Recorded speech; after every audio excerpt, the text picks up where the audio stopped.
Kia ora. Thank you for joining us for the second of our autumn webinar series and our second keynote with Kate Meyer. I'm Emily Townsend, I'm president of LCANZ, and I'll be your host for today. Just a brief introduction to what we're up to for the next couple of months. We've got quite an exciting program coming up. Registrations are open for all of our confirmed dates, and we've got a few more that we'll still be confirming. So keep an eye on our social media, check out our website, check out our webinars to get updates on what's coming up. And I'm also pleased to say that the recording's available for last week's keynote with Juhi and is up on our website. So do have a look and see what's there. Just a reminder, you'll have seen this when you first signed up to register, but we are running a competition this year. So if you turn up to all of our webinars and listen carefully, because there will be a bit of a quiz, there's an opportunity to win some membership. So for individual and student members, you'll be winning your next year's membership. And for corporates, you could win a free SME membership to gift to a supplier for next year. So today's speaker, I'm very delighted to welcome Kate Meyer. Planetary Accounting links really nicely into last week's webinar about donut economics, and it's about creating specific, actionable and science-based targets at the scale at which we can make decisions. Without any further preamble, Kate, I will hand over to you. Hi, everybody. Really nice to be here. I really enjoyed Juhi's session last week, and I think, as Emily said, hopefully this sort of follows on quite nicely from that. I think just to sort of start with, there's been a lot of news since the latest report came out from the IPCC a couple of weeks ago. If you haven't seen it, this is the Working Group 2 report of the 6th assessment report by the IPCC, so the latest update in the science. And I think what they really brought out this time was the stakes that are at hand at the moment, what the stakes are for our decisions in the next very short, decade or so. And they describe it as a livable planet. And I think that's quite an interesting term because it's quite hard to define what livable really is. My favourite whakatauki really is kia mua, kia muri, which literally means walking backward into the future. And it speaks to the importance of looking back into our past to inform our decisions going forward. And I think it's quite an interesting perspective to take when we're talking about what a livable planet really means. So if we look, about 300 or 400 years back into the past, humans have been around for the last 300,000 years. So this bar here can be really our history. And I think what's really interesting is that you can divide this history pretty squarely into two. I mean, there's a number of different ways you could divide it into all sorts of different things, but there's really two distinct elements of our history. There's 290,000 years when we lived as hunter-gatherers. And then there's the 10,000 years where we really quickly developed from hunter-gatherers into sort of settled society as today. And, this is such a short period of time to have developed so far from, not even being, living in communities, being on the move all the time, to being able to Zoom from all over New Zealand together today. So it's pretty interesting to look at, well, what actually happened 10,000 years ago that made that transition possible. And what it was a change in the way that the Earth orbits around the sun. And what that meant was our climate changed. So for this graph that's just popped up is the history, there's the temperature data over our history. And I should have probably highlighted the zero line, but the lady's feet are pretty much on it.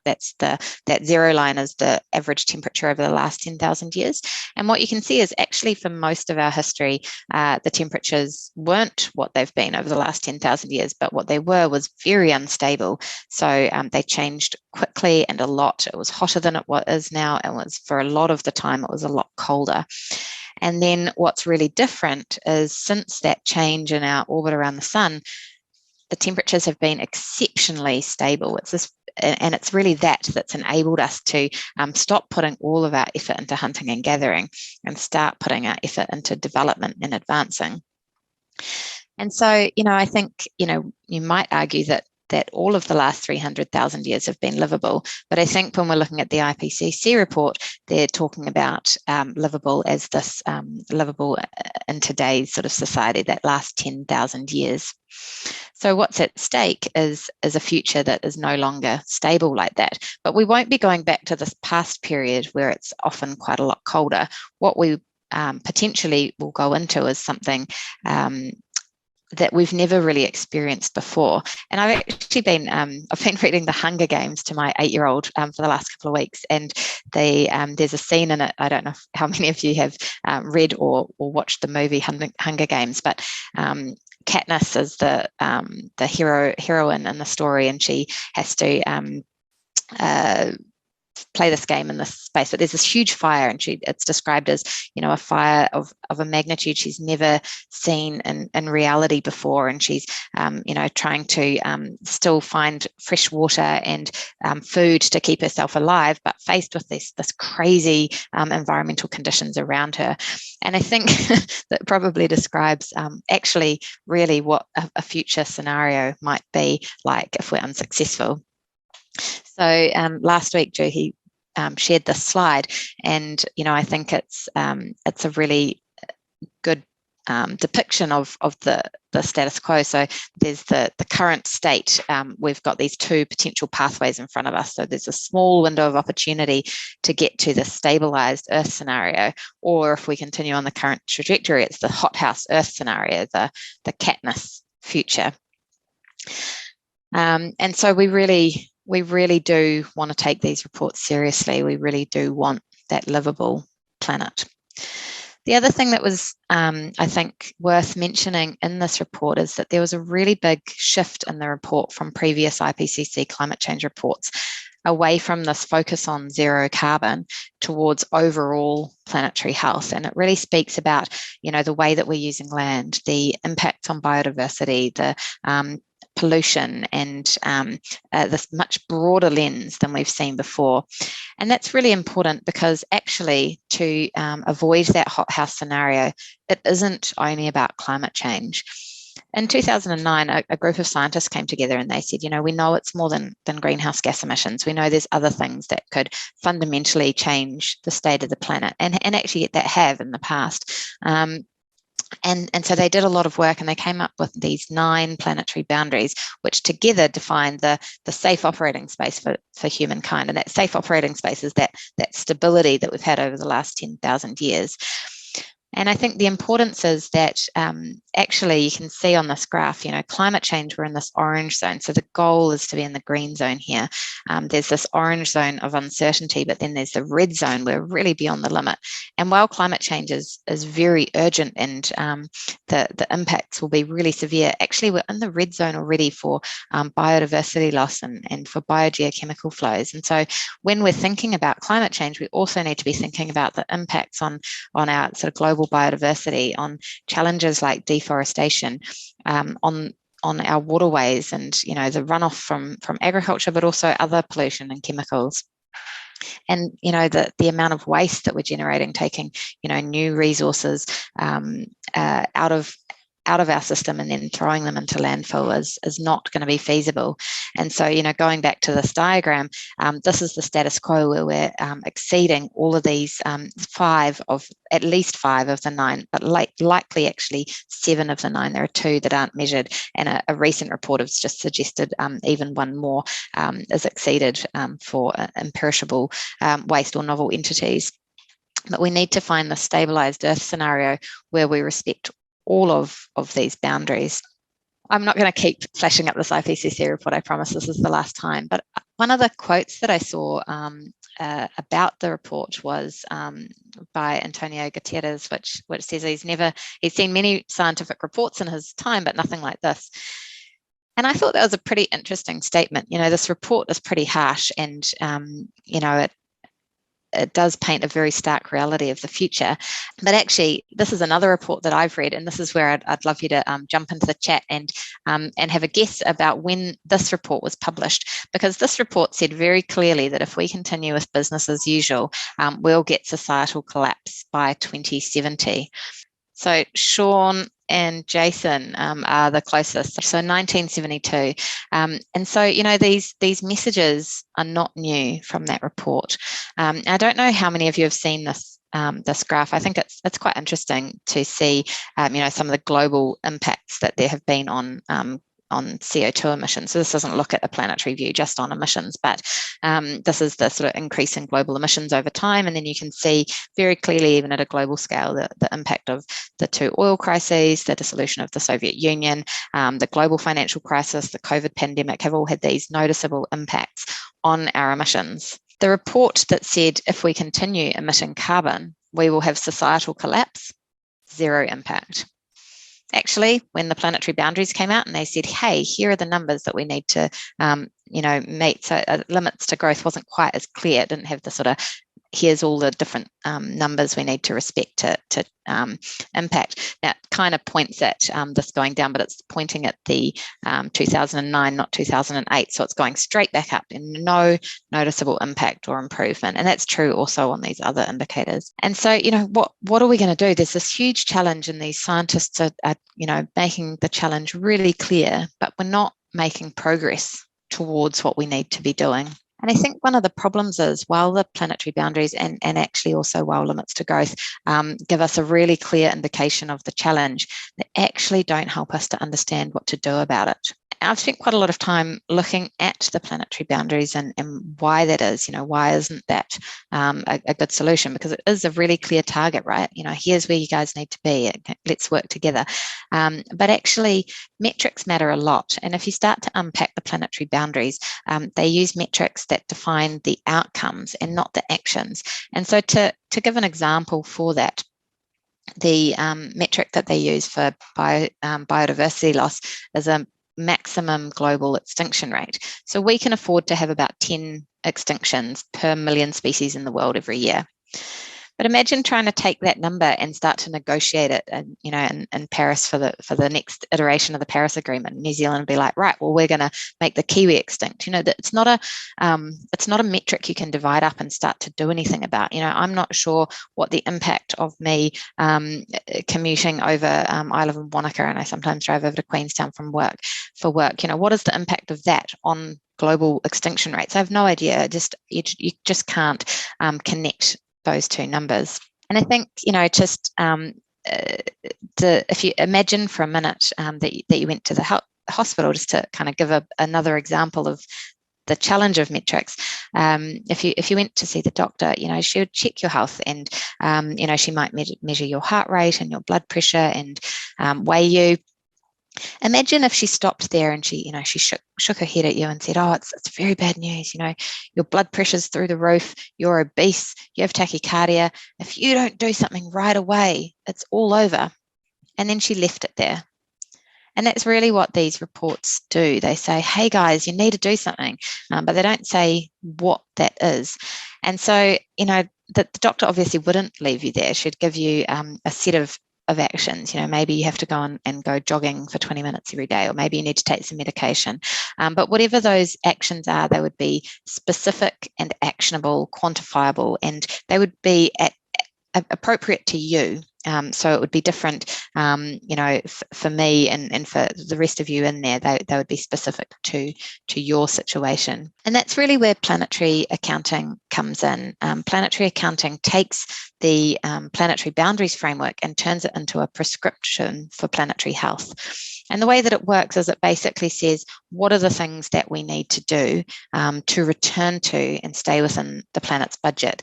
And it works a little bit like any accounting where you have different currencies, but instead of US dollars and francs, we have carbon emissions, water consumption, deforestation rates, and it says what are the global budgets we need to stay within for each of these environmental currencies so that we can get to and stay within those rates. And when you have the global budgets, we can start to break those into science-based targets and metrics that can inform our decision making. So I can work out whether driving over to Queenstown is going to be a feasible thing within my own personal budget if I want to play my part in living within the planet's limits. Well, the problem of living beyond the planet's limits feels like a huge, it is, a huge global problem for all of us on the planet. It's actually also a problem for businesses and a problem for governments, not just our healthy planet, but actually the way that we operate today. And so for businesses, it's this immense risk factor.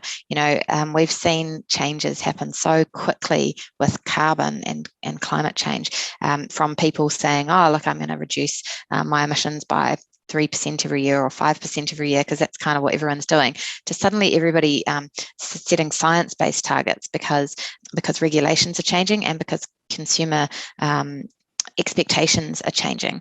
And that's going to happen with all of these other planetary limits as well. And we're already seeing it start to happen with some of them, like the sort of immense growth in consumer concern about waste, but also a lot of international work on the biodiversity challenge. And so businesses really do need to be able to preempt where that's going and understand, what's coming down the pipeline. For governments, it's really about prioritising decisions.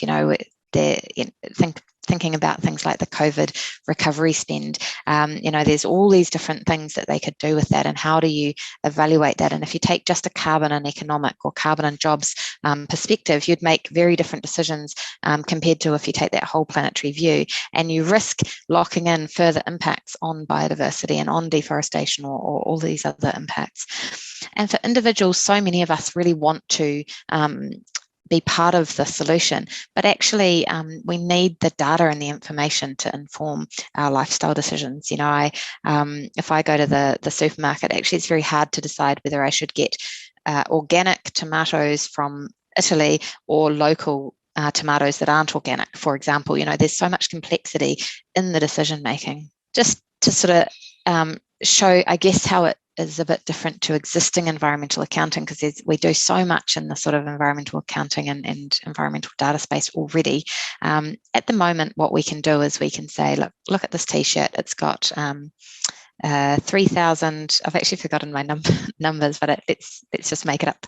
But let's say it has a water footprint of 3,000 litres, and we can use other things to imagine how big that is. So we might use the number of bathtubs or the number of spa pools. So this t-shirt has a water footprint that would fill 3 spa pools. So that's how much water went into growing the cotton in the first place and producing the t-shirt as well. The problem is that's kind of meaningless. While we can imagine that seems like quite a lot, actually, is that good or is that bad? And it's that's the missing piece, is that context in existing environmental accounting. Planetary accounting lets you put it into context of those global limits. So in this case, you might say, look, what is the average person's water budget if we took that global budget and divided it up equally? Now, I'm definitely not saying that's the right way to divide up a global budget, but if we did, that 3 spa pools would be about a 1-day budget.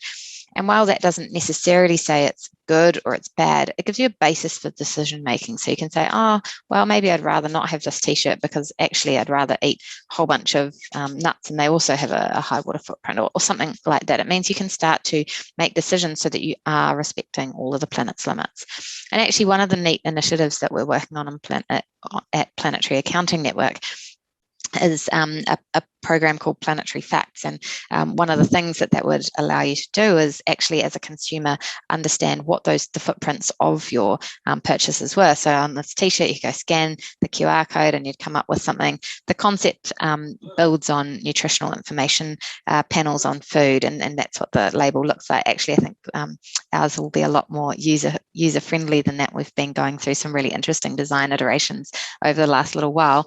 But the neat thing is it wouldn't just allow you to look at, this impact or that impact, but actually it would allow you to understand the difference between really different purchases. So you could compare your t-shirt to a flight to Fiji, to your meal this evening, which at the moment, with eco-labeling is actually really hard to make those cross-product comparisons. The ability for humans to adapt is really incredible. And I guess my evidence, or one piece of evidence for that, is this painting, which I just love. It was painted in 1930, and it's female pilots basically on Zoom.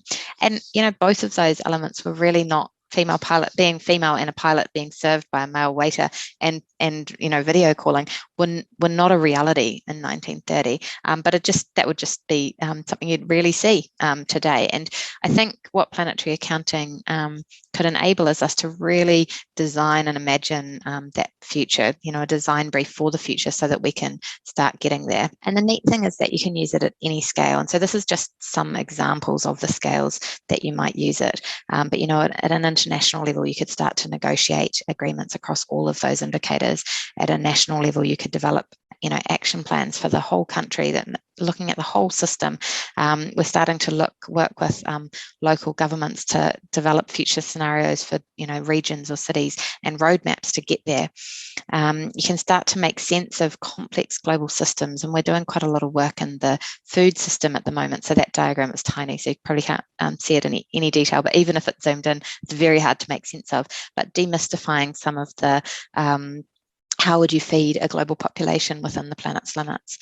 You could use it to assign economic value to our natural resources, setting science-based targets for companies beyond carbon, as a platform to connect local action to these global impacts. We're working at the moment on tools that will enable people to use planetary accounting for product and service design and communication. So the planetary facts communication, but also how do you use that information to improve the design of what we offer? And also behavior change. So, the planetary facts is neat, but actually how can you gamify things like that so that people are really motivated to operate within the planet's limits? And then I think what's really neat is not just that it can operate at all these different scales, but it actually connects them all up. And so we're not doing all these things in isolation. We can see how we're moving together towards that same goal. At the Planetary Accounting Network, I think planetary accounting sounds really dry on the face of it, but I spent a lot of time with our kaumātua who sadly actually passed away last year, but talking about how it isn't supposed to be just about the numbers. It's really about enabling us all to make the change that we need and to take that responsibility. And he gave us this amazing whakatauki to help us to talk about that. And it goes, kia tō te rangi Māori e, o te rangi e tu iho nei, o papatua nuku e te kato nei, o te taiao e awhi nei, ki ranga I a tātou tihe wā moriora. And what that means, or not the direct translation, but what it speaks to is that it's only when the interdependence of the spiritual world and the skies, the heavens, and the physical world, the earth, are brought together by the active participation of the kaitiaki, the guardians, can there be total peace and prosperity. And that's really our vision at PAN, is to enable and to encourage every person to play their roles as guardians for our planet, because that's really the only way that we'll possibly get there. So just to finish, just to tell you a little bit about the organisation. This is the team. Actually, we've got 2 new starters this week, but I haven't managed to get their photos to pop it on. And then we've got this incredible group of advisors that are sort of international scientists. And actually, I included this just because I'd been talking about limits to growth. And so the second from the left from the left on the top row is Jorgen Randers. The one first on the left is actually one of the authors of the Planetary Boundaries, the original framework. So it's really amazing to have him on board. But the second one is the author of Limits to Growth. And he's, been on this journey for such a long time, and he is a little bit jaded about whether he really thinks we're going to resolve the problem and avoid that hothouse Earth scenario. But he's just got such fantastic insights, and has spent a lot of time working in this space, and then all these other incredible people sort of helping to make sure what we're doing is really scientifically robust and connected to sort of what else is going on across the world. PAN's actually a network organisation, so we're a charity that you can join and be part of the network and part of driving that vision. So this is the organisations we're working with at the moment, and I've actually dropped out my delivery partner slide, which I usually keep in, but Becca and ThinkStep are delivery partners, so they our team kind of expands and contracts with people from the Becca and ThinkStep teams. So I guess just to leave you with a challenge is that, I think the most important thing that any of us can do now is to do what we can so that we can transition from the status quo, which is living well outside that safe operating space, to living within the safe operating space, so that we can all avoid a Hunger Games Katniss scenario. And that's all. Thank you very much. Kate, thank you so much. That was amazing. Really an amazing amount of detail in quite a short space of time. So yeah, thank you. I guess some initial reflections. I love your use of Hunger Games to bring it home, because actually, yeah, that's something we can see and then imagine, horribly imagine. And it really does help to make it real. I think we need to use more cultural references in our descriptions. With the planetary facts, I think that's going to be so useful, and I can imagine a scenario. So I use MyFitnessPal to log my calories and track all my different nutrition that I'm taking in. And I can so imagine in the future being able to do that with with Planetary Boundaries and Planetary Facts. I think that's fantastic. And I guess, the relevance to LCA is so obvious, not so much on a personal level, because most of us aren't able to carry out LCAs in our day-to-day lives, but certainly for businesses and for their products. Obviously, the information that we get out of an LCA is linking into completing those. So really helpful. Lifecycle thinking for us as individuals and consumers. So we might not be able to carry out a full LCA, but as you said, just that, even just having an awareness of what the things are that we have, before we have the numbers, is where are the issues, what do we need to think about, and how does my decision making impact on that? And life cycle thinking is a really helpful way to go about that. And I'm going to be cheeky and mention we have already started talking about making sure that we become part of PAN and set up a mutual relationship, because I think there's so much crossover and linkages. Yep. Yeah. And also, what an amazing advisory panel. I'm really jealous. Yeah, it's very cool to have them on speed dial. Yeah, I can imagine. Awesome. Right. So from Tara Spencer, is there an expected completion or ready date for the app that you mentioned, where you can scan a QR code for an understandable breakdown of the impacts from individual products? I'd love to give you a date. We're trying to get there as fast as we can, but we also want to make it as useful as it can. So we've actually I spent a couple of the last 2 weeks dialing into some really interesting co-design sessions with consumers. So we had one that looks like nutritional facts, but we had a bunch of different versions of how you might communicate this information with people, and we had different consumer groups, some who really look at eco labels and some that really don't, and it was amazing to get so many insights. I think it's quite challenging what we're trying to do, because most people don't even know that there's more planetary boundaries than just climate change, or certainly many people don't. And so what we're trying to do is make something that consumers want to interact with, but that also we can give the consumers the information we think that they need, and there's those two elements. I'm really hoping that it's in the next couple of years that our sort of early testing models are ready, and if you kind of want to be in the loop early, then joining the network's a really good way to get those early insights, and also to be potentially involved in some of that early engagement and testing and things like that. Yeah, I think that early engagement testing is really, really helpful and useful and interesting as well, because you will get that insight. And I guess I relate very easily to EPDs, and we've certainly seen there's been a big uptake in the construction sector, and then it's starting to go out into other areas. And I'm not necessarily saying that that's the direction it's traveling, but you do need some people on board to start and make that happen, and to start getting some momentum, which really helps. So anyone who's on board today and interested, get in touch with Kate. Okay, we have some questions coming through. Fabulous. Kimberly Robertson, is there a global planetary accounting network, and how do you fit in with similar networks in other countries? We are the global planetary accounting network, based in New Zealand, but global. So in our network, we've got organisations like the University of Twente in Netherlands and global. One of our advisors is one of the sort of senior people on the Global Footprint Network. We've got Common Home of Humanity, which is a global organisation based out of Portugal, who are trying to change the legal construct for the Earth system, and so planetary accounting is the science basis behind their legal framework. But they basically say that we should have legal framework around Earth's functionalities, not the geographical lines, which I think they'd be quite hard to change, but I really believe in.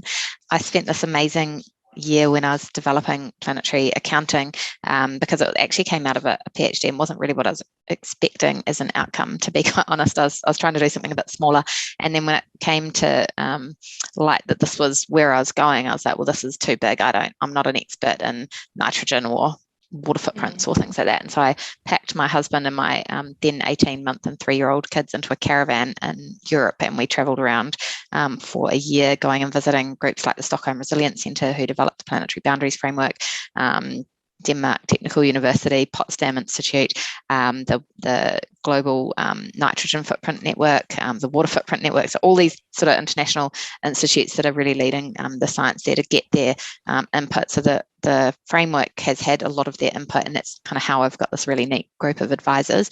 But we stay really in touch. There's a lot of groups that we're connected with that aren't there. There are other groups that we're trying to connect with that we haven't managed to. So I think our goal is to collaborate. We don't want to replace anything. This is a window to look at an LCA output or an EPD. It connects to the SDGs. You can use it for GRI reporting, but we're not trying to replace anything, and we just want to collaborate to drive change. And as much as possible, we're doing that. There are organisations who have a different philosophy. So there are a few that we'd like to connect with that we haven't yet. Yeah, awesome. Yes, definitely all for collaboration.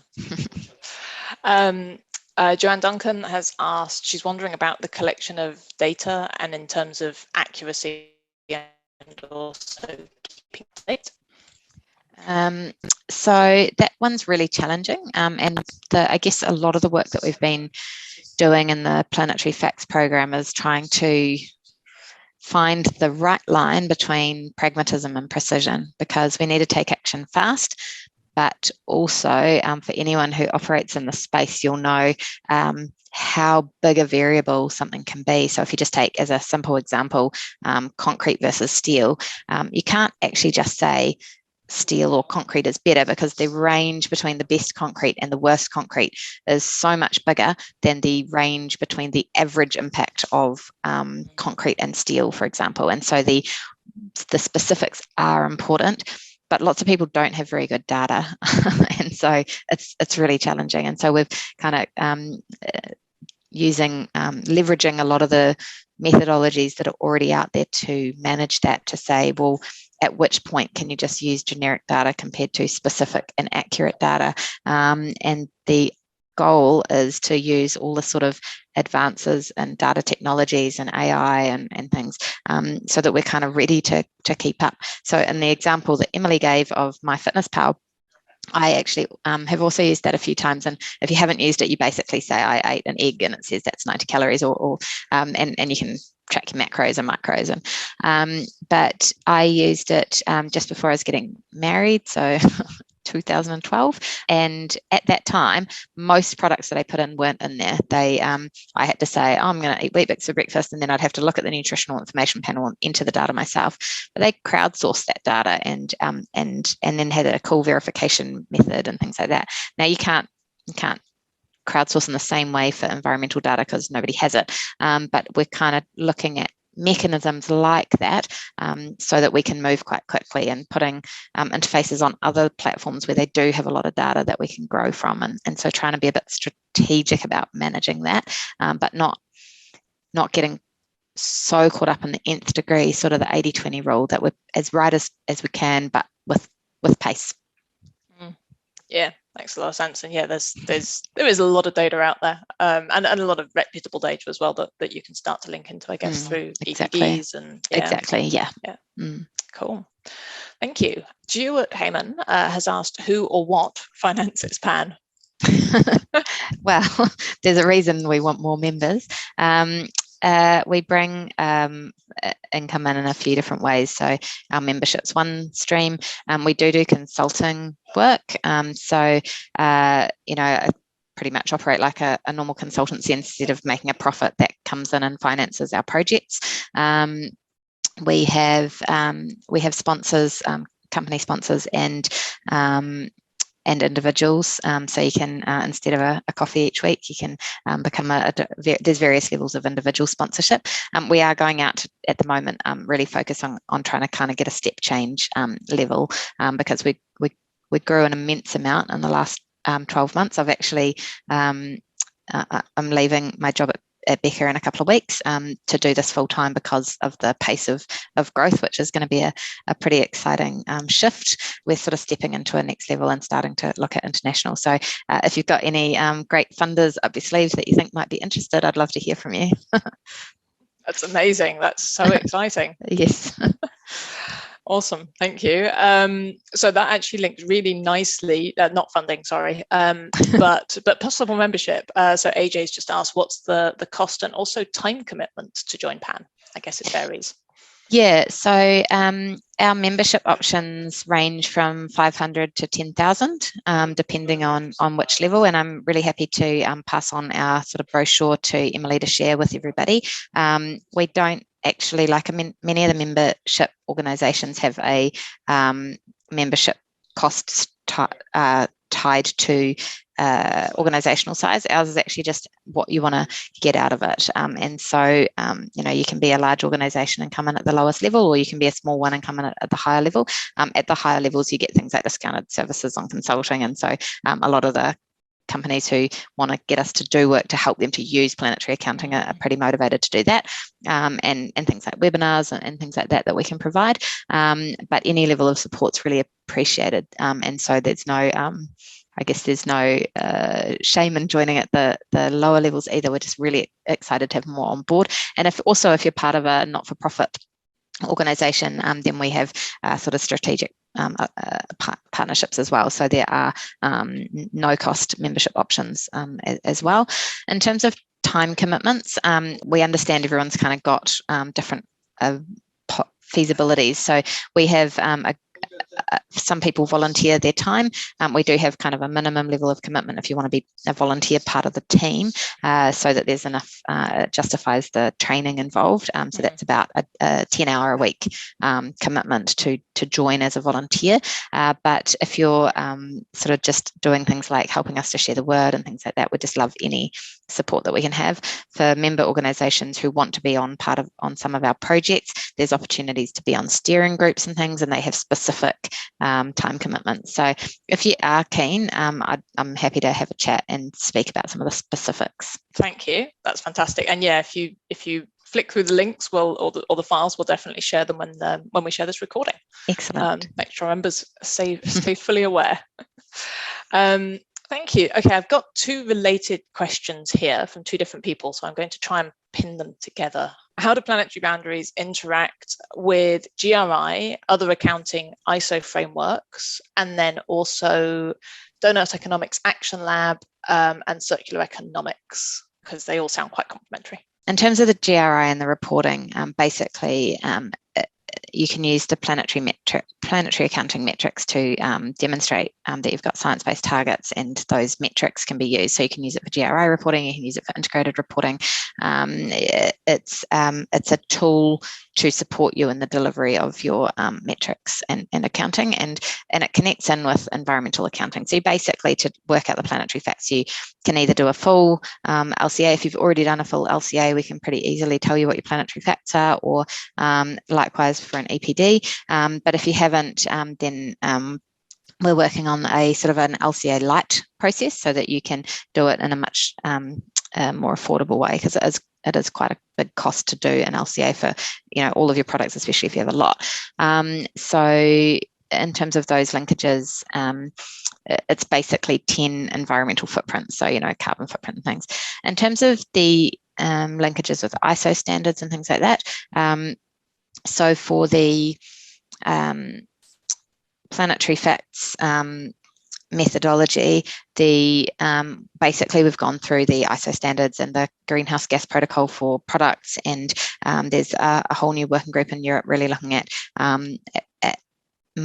more consistent product protocols around carbon footprinting, and we've basically taken all of those, and then we've taken some product category specific things and looked at how they've approached the challenge, and we've tried as much as possible to bring things together so that all the great existing data that's been calculated this is just a window. We don't want to make a new framework, we want to adapt. And so, there's probably some times that we will have to say, okay, we're going to have to adjust these results to match in if you want to get certified and things like that. But which isn't an option at the moment, by the way, the certification is kind of a future plan. But the goal is just to give context to data, and so it's to connect into what exists. In terms of the Donor Economic Action Lab, and actually Kate Rayworth came over to New Zealand. I don't know how many of you got to see her speak, but I was cheeky and managed to find get her to have a coffee with me and catch up, and we spent a couple of hours looking at how you could take the inside circle of the donor economics model and do what we've done with the outside circle. So we've basically sort of created an actionable element for that outside circle of the planetary boundaries, and so we looked at how you could do that for the inside circle, because we shouldn't be looking at the environment without thinking about social impact as well. It's really hard to do it in such a numbers way for social. It just doesn't really work, and we landed on that conclusion, but we're still connected, and actually I got brought in to do a peer review of their Thriving Cities framework, which was really neat. I think it's a really neat framework. I think what Planetary Accounting adds to that framework is that scalability, so that what they currently do is they kind of translate in an outcomes-based model from global to regional, and so they say here's the vision of the future, but it doesn't then at the moment say, and that's what it means for the businesses in that region, or that's what it means for the individuals, or here's how you can use this to make decisions about legislation and policy. And I think that's what the Planetary Accounting piece does.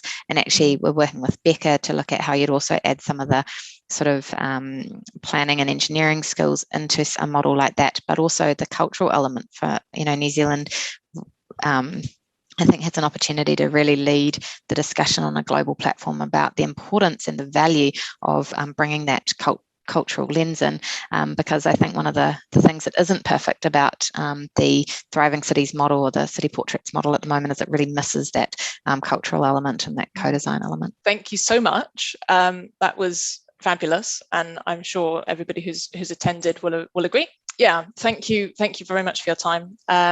Thank you, everybody who's attended, and for your questions. As I mentioned, we're recording, so this should be available quite soon. Just a reminder of our upcoming webinars and of our competition. So I hope you took lots of notes. Thank you again, and see you next week. Thanks, Emily. Thanks, Kate.